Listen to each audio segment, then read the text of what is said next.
Siinäpä Lakalle robotalla tehty puuta. Semmonen 150 kuutiota Lakallen kokemusta, niin tehdäänpä pikku raportti. Miten se kone on alkanut perkaamaan.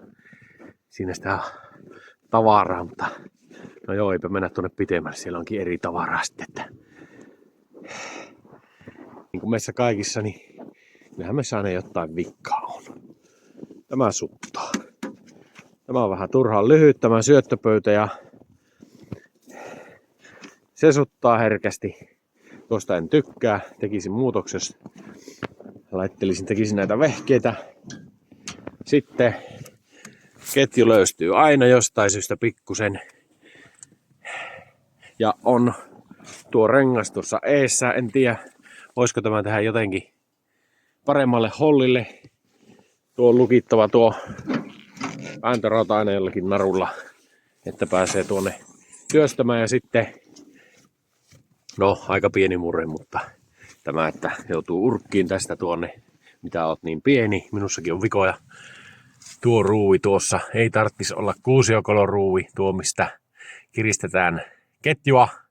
Se voisi olla joku muu tai jossain muussa paikassa, kun tuohon laittaa kuusiokoloavaimen, sellaisen tiedätte mitä ne on.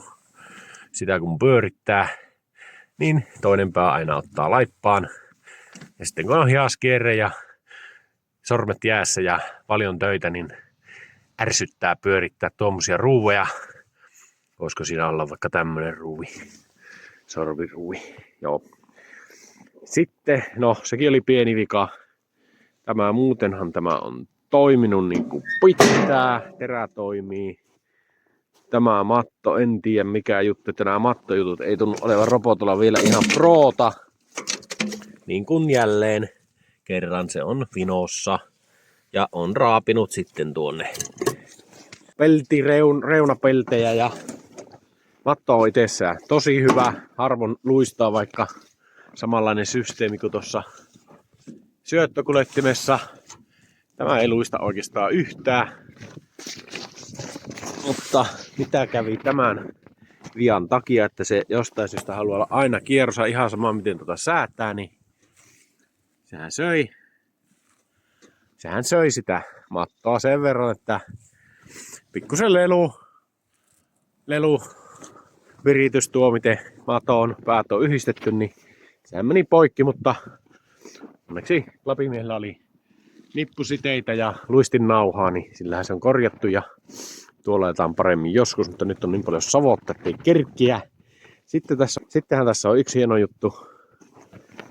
Tuolta tuleva lämmin pakokaasu lämmittää hydraaliöljyä.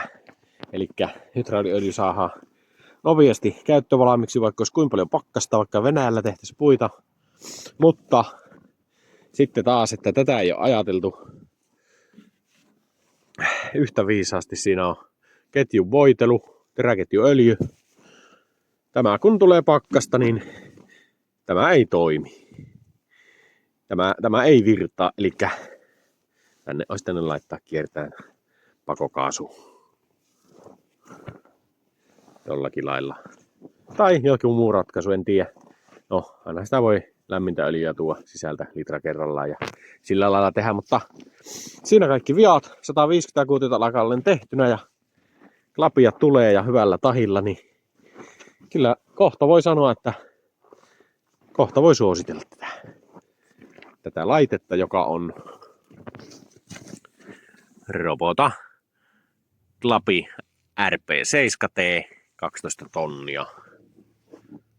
Kyllä perkaa. Ja siinä on toinen laite, joka perkaa kyllä. Tämäkin perkaa.